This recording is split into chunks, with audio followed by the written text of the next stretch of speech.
Good morning, it's Peter from the Music Room in Sydney, Australia. Making a special video, rather an impromptu one. We lost Glenn Baker yesterday morning. Glenn Baker was an Australian authority on music, all things music. If he didn't know, it wasn't worth knowing, I guess. I actually met Glenn a couple of times at the music store, Time Warp Records, at record fairs. Very knowledgeable man, very kind man, very easy to talk to. I just wanted to talk about his career and his legacy because Glenn, for those the uninitiated from overseas, Glenn was rather renowned for being his journalistic skills, but also the liner notes on his albums. And I've got a lot of records here with his liner notes that are rather exhaustive. Make for great reading. If you weren't educated by the time you read them, then you didn't learn a thing, I suppose.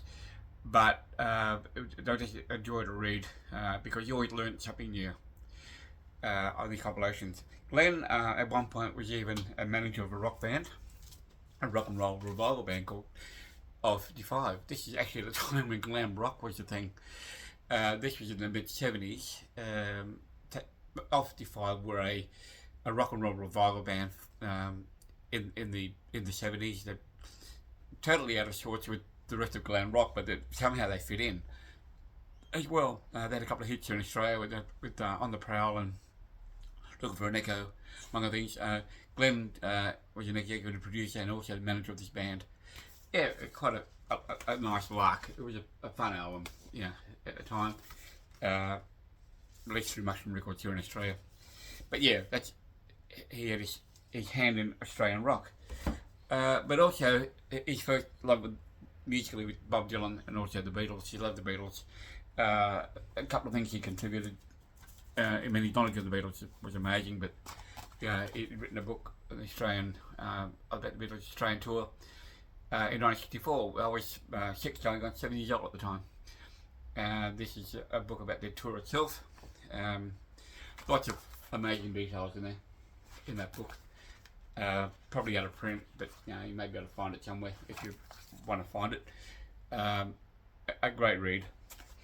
And accompanying that book were 2 albums released on his label. He co-founded a label called Raven. And there were 2 albums that were accompanied that. They were interview albums, unofficial metal releases to be sure, but Talk Down Under and Talk Down Under Volume 2. Pardon the glare on those. But basically a collection of interviews held by the Beatles during their tour of Australia and New Zealand. They toured New Zealand as well, and they came down here. This one has interviews from Rome, Minneapolis, Miami, and as well other parts in the next couple of years following that. So they were again rather interesting albums to have. Glenn also had a radio show that was actually important to me at the time, called Back to the Future. It was on Triple M. It was a 1-hour documentary. He would pick an act and give us a rundown of their catalogue, of their history, the ins and outs of the band, all these different things. It was very informative, and that was actually a CD kind of soundtrack that had 20 tracks. He'd done episodes on Spencer Davis Group and Young Russells and the Beach Boys, the band, Donovan, Roy Orbison, TCC, Dragon, Cold Chisel, Status Quo, Janis Joplin, Big Brother Holding Company.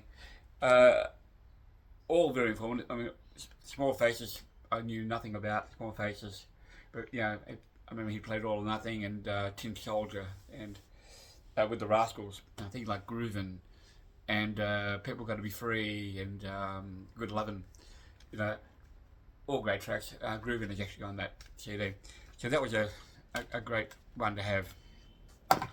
As I said, Glenn contributed a lot of liner notes on CDs and LPs. He was responsible for establishing Raven Records in Australia.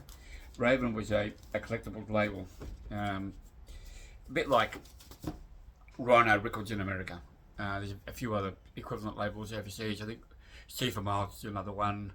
There's a few others that are, I can't really name them all, but I know there's quite a number of equivalent collectible labels that compile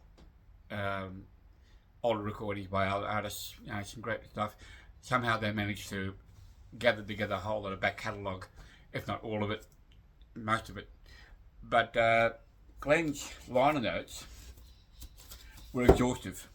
I'll show you examples of these releases, of the releases from Raven for a start. First Raven LP is actually Marcus Printer's Hands of Time. This is Australian. These are Australian releases.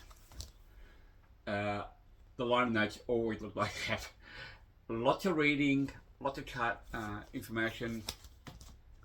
All of this is just invaluable information if you want to discover a band. That's a compilation. Marcus Printers were a preeminent Australian rock band back in the late 60s, early 70s. Tim Key was the lead singer. Glenn Wheatley, who went on to be a manager for Little River Band, and John Farnham was actually the bass player in this band at one point.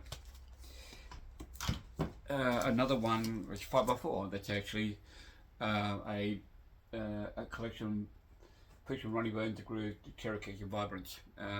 4 pop rock acts in the 60s. Stephen the Board from Queensland. The drummer in this band was actually Colin Peterson, who actually went on to play drums in the Beatles when they went to England. Steve Kipner was also in the band. New Zealand legend Max Merritt and the Meteors. Some blue-eyed soul. Max had a very soulful voice. A legend.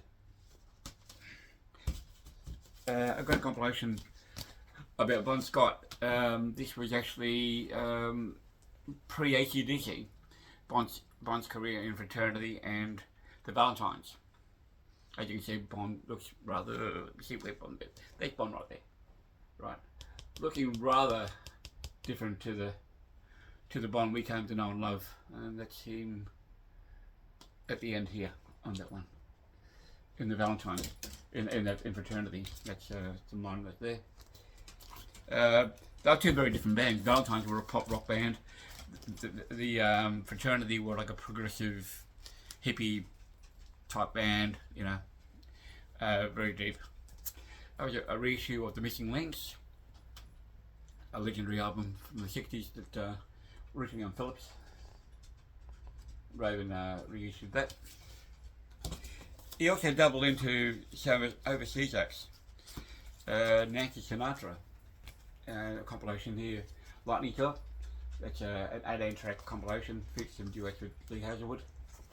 Quite a good compilation. Quite a good one. Also the Exciters, mostly girl group from the early 60s. Their major hit was Tell Him. There were a few others, but I think Tell Him was the only one we actually got to hear here in Australia. But yeah, that's a compilation. The Exciters, a few Kiwi bands, Larry Rebels.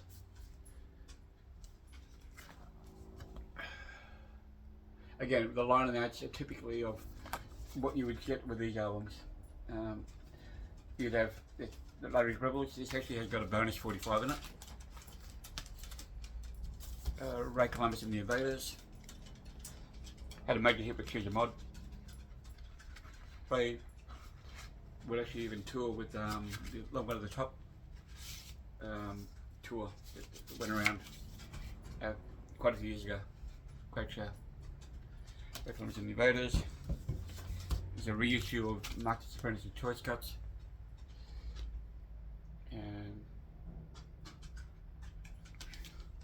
And then you got some garage rock, the Ugly Things series. So that's volume 4. got some coloured vinyl in there too. It would be a blue vinyl, remember? Yep. You've got volume 3, I think it was a yellow, I don't know, green vinyl. That one was the yellow vinyl, and that's the volume 1. Kind of the equivalent of the Nuggets series, garage rock, psychedelic. Some of the bands actually appeared in the Nuggets CD box, from memory. I think Marks and Apprentice, The Alloy, a few other bands were in that box set. That's in the national one. There was a national version of that box set. Kick, some pop rock from the 60s. It's all Australian. And the 70s related boogie balls and blues. More of the heavier stuff. Marks and Apprentice's band like Carson, Buster Brown. Buster Brown featured a early pre-Rose Tattoo Angry Anderson, as well as a drummer Phil Rudd, who wanted AC/DC. Actually, Angry actually had hair at the time too, believe it or not. Other bands like Sid Rumpel and Black Feather, Lady Dars as well. So that's that one there. So that's Raven. There were also a number of CDs that they issued. A number of non-Raven LPs, including Australia, Made in Australia, which is Australian pop from 50s to 60s and 70s.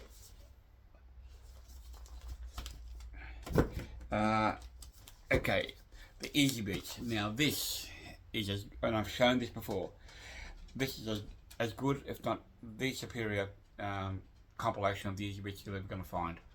If you're looking for a great Easy Beats compilation on LP. Yeah, long out of print, but yeah, you look around, you may still find it. It's a double LP, comes with a big booklet, and again, the liner notes just go on for miles and miles and miles, and pages and pages and pages. So there's a lot of reading in here. Again, typical Glenn. It doesn't leave you wanting for information. It never did. The CD equivalent of that is actually that. The liner notes, it's the same track listing. This was actually on Albert as well. My dog dropping up there. There's Wanda. Say hello, Wanda. Liner notes are somewhat different in that, somewhat abridged by comparison. It's still a great comp. Same.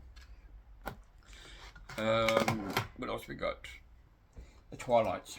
Now, Twilights, this is an EMI comp. Twilights were an Australian band from the 60s, featured Glenn Shorrock on lead vocal, who went on to LIB, and Axiom before that, for LIB. The CD equivalent was on Raven. That's got it's a 28 track compared to a 16 track. It's been expanded. It's a great comp. Again, all of the same. The Lady Dars are a legendary New Zealand band, featured guitar hero Supreme Kevin Burridge, as well as Phil Key, who went on to Band of Light in the 70s. That's quite an amazing compilation as well. About 30 odd tracks on that one, for a decade.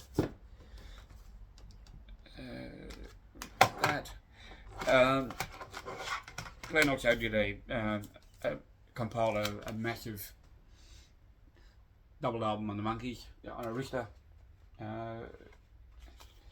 The liner notes stretch over two sides of a inner sleeve,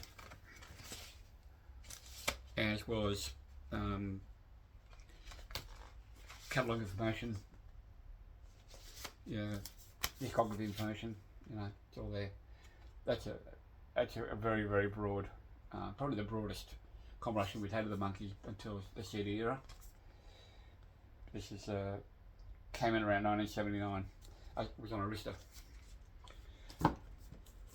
And then we've had other comps that he compiled. I mean, Marcus Apprentice, like I said, they were the Hands of Time CD. The CD actually on Raven had 24 tracks.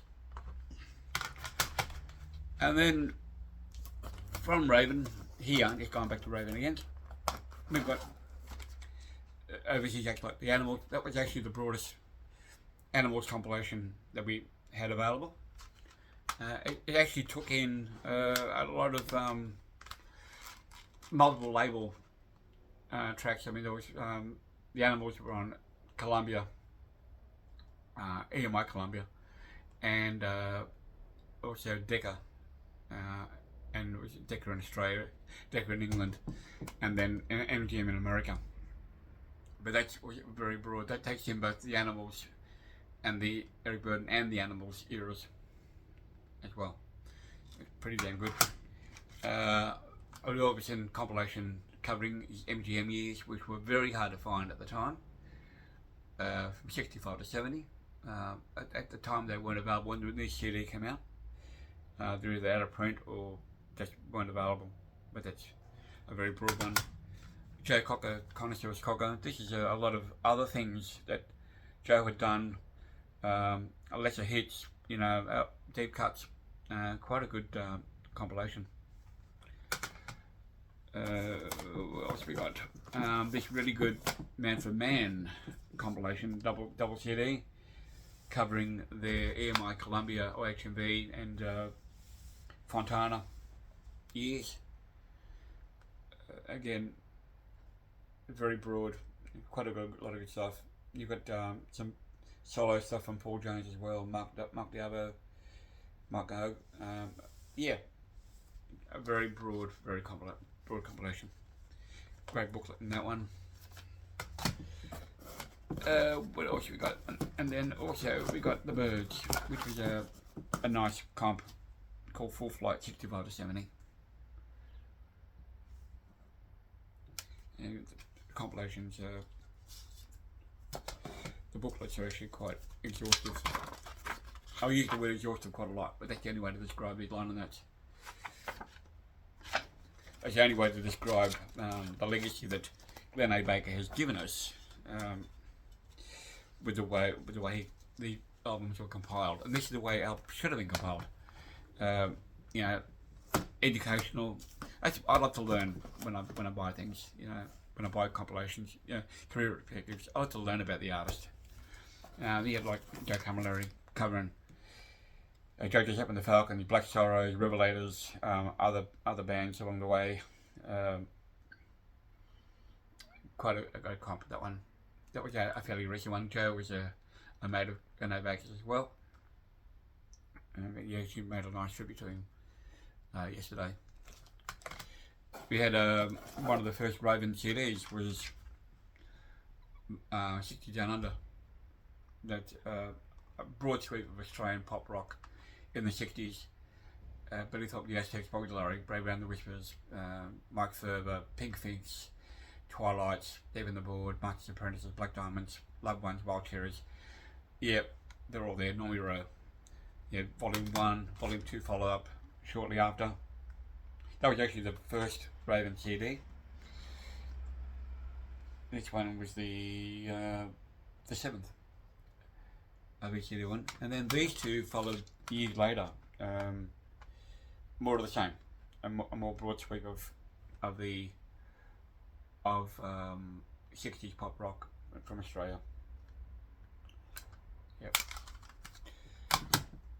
Do yourself a favour. 70 Down Under, we had 2 volumes, more of the heavier early mid 70s stuff. Featuring Billy Thorpe and the Aztecs, Daddy Cool, Spectrum, Carson, Healing Force with Golden Miles. It's actually the first time it appeared on a CD with this one. It was a rather hard single to find. I've got a 45 of it, but I think I paid $20 for it when I found it. A bit more expensive these days. Stevie Wright, Skyhooks, AC/DC on that one. This is more a Countdown related. Countdown was an Australian pop rock show. Skyhooks and Sherbet were notable. AC/DC, Supernaut with their one hit. I Like It Both Ways. Ray Burgess, John Paul Young, The Ferrets, Mother Goose, Jim Keys, post Masters Apprentices, and even Norm Gunston's on here with Norm Drum. And then we have a superb series called Hard to Get Hits. Volume 1, that's Glenn there. Obviously your record collection, as it was. Glenn A. Baker. A lot of hard to find 45s on this one, including things like, a bit hard to read, sorry, a bit dark, but you've got Wake Up My Mind, you've got by the Uglies, Million Drums by Tony Sheridan, you've got Lies by Knickerbockers, A Little Bit for Sandy by Paul Peterson, for example. Resurrection Selection Volume 2, One Track Mind by Knickerbockers. Yeah, they did actually have another hit besides Lies. Right Captain Ride by Blues Image. Remember that 45 back in the late 60s. Ronnie Hawkins, Down in the Alley. Resurrection Shuffle, Action Gardener Dyke, The Cheater by Bob Cuban. Volume 3, we have more actually more earlier stuff. This is more 60s. Sounds like it looked like maybe around pre-Beatles, you know, people like Buddy Knox, Connie Francis, Brenda Lee, Ronnie Self, and I'm a Dog, Helen Shapiro, so kind of pre-post Beatles era. And this one's an 80s one. Caricature of Glenn on that one. More 80s romantics, Eating the Hot Rods, Sniff on the Cheese, Driver's Seat, The Vapors Turned Japanese, Reckless Eric, Promises Babies It's You, yeah, all those. And then we have Golden Miles, which is Australian psychedelia, late 60s, early 70s. People like Harvey Stewart, people like Bakery Carson, Carmen Chud, yep, a whole lot of great bands on that. So yeah, so that's an idea of Raven. There's also some EPs, Australian EPs, Wild Cherries and the Throb, some Easy Beat stuff, When I'm Lovin', Son of Easy Fever, Son of Easy Fever, The Pink Figs featuring our 14-year-old Ross Wilson, who went on to Monday Rock and Daddy Cool, Purple Hearts, featuring Bobby Lloyd, Barry White, who went on to become Bobby Lloyd, Colour Balls fame, and The Group, which included Brian Cadd in there as well. I've got a lot to show you here. I'm sorry, I don't want to take up too much time, but it's a bit hard to, I don't want to skimp on this too, because this is very, to me, quite important to illustrate the man's legacy. He also helped compile the Bee Gees' Room from Birth CD, which was pre-England, when the Bee Gees were growing up in Australia. They had immigrated from England. They had a career here in Australia before they went off to England, found fame, and then became what they became later. 63 odd tracks, 63 tracks of the Bee Gees. Great liner notes provided for the LIB Reminiscing CD, double CD, a very broad compilation, and probably one of the best ones I've seen. Probably the best one I've seen actually. I've seen LIB compilation, they always seem to be missing something. This had a couple of non-LP tracks like London Upping Jeweller, a couple of deep cuts as well. There was actually a great triple LP release called Masterpieces, which I've got, which is all deep cuts by LIB. But this is a great CD. The liner notes again on this are a broad sweep, very broad, very exhaustive. That word again. Classic Gold Collection, John Farnham. That's John Farnham's era before he went solo in the 80s and had hit with You're the Voice, the real breakthrough, which really took him the real prominence. John had a career before that as a pop artist, pop idol, and then struggled for a bit. You know, there's some great tracks on here. You know, It's Magic, Everything's Out of Season. Yeah, Sadie's on here too. then there's 4 tracks with LRB, Please Don't Ask Me, down on the board. The other guy I'm playing to win with his career with the LRB, went to replace Glenn Shorrock for a little while. Something that should have worked better than it did. But yeah, it's quite a good compilation, this one. Yes, so there's that one. The CD version of, I think I've shown you this one, Twilight's Easy Beats. That one I've shown you. There was a Good Times Albert Productions, responsible for, run by Harry Van and George Young, ex of the Easy Beats. You had Mashed Potatoes, Billy Thorpe and the Aztecs, Easy Beats, Throb. These are Albert Production before Van and Young became producers. That first part of it anyway. Ted Murray again later on. AC/DC, Stevie Wright with Evie, Part 1, 2 and 3. Cheetah, John Paul Young, The Angels, Choir Boys, Rose Tattoo, all on here. There is actually an expanded version of that too. I think, I believe a 5 CD version beyond that, which I've got. I should have brought out as well. Spinning Around, Festival Records did a celebration of 50 years, and again, Glenn's provided a couple line notes for those. Festival was an Australian major. They had some Australian imprints like Infinity Spin, Dumont. There were a few labels like Mushroom was distributed through them at one point. In Festival Records itself, they also distributed a number of international labels, including Atlantic, Island, A&M, Chrysalis, before they had moved on to other distribution arrangements with other companies. That is the early stuff up to the 70s. That goes up to 77. This one goes through to 2002. There was a major, also a display at the at a museum, Powerhouse Museum in town, when that was released. It was quite a good one. And finally, I'll leave you with well, not finally, but let's say one of your rock and roll star. There was a 2 LPs, 2 double LPs that were issued, and this is the expansion of those 2 LPs. It's quite very broad. 3 CDs, featuring 32, 23, and 27 tracks. So 40, about 70 odd tracks on that one there.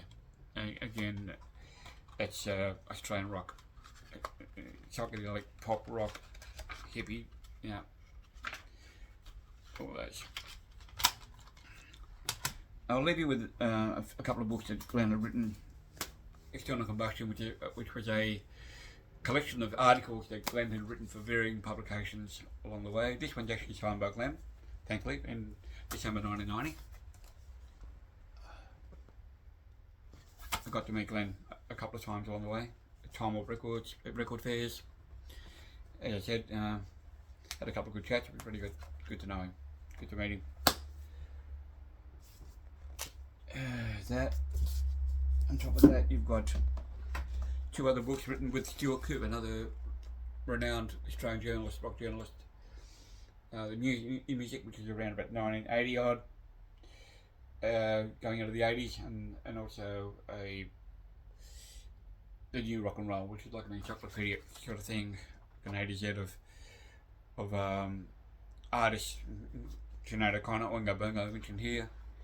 Looking at Orange Juice, Orchestral Manoeuvres in the Dark, so going into the new wave punk era. Madness, Modern English, Mick DeVille, The Models, Strange, The Mighty Guys, Metal Anything. So it's actually Australian, English, American. So 2 very excellent books there. And finally, I'll leave you with a fun thing that Glenn had done called The Name Game, which was a guide to pseudonyms that different artists and actors used along the way. Whether they be, we get to know their real names, we get to know their stage names. For example, Hank Williams, Marty Wilde was actually Reginald Smith, and Kim was Kim Smith, Kim Wilde. Sting Whitman, Otis Dewey Whitman. Tina Weymouth from Talking Heads was actually Martina Michelle Weymouth. That was her real name. The real names of the Ramones as well. So you've got stage names, you've got real surnames. Yeah, got a whole lot of great information. It's a fun trivia buster. Yep. Okay, so there you go.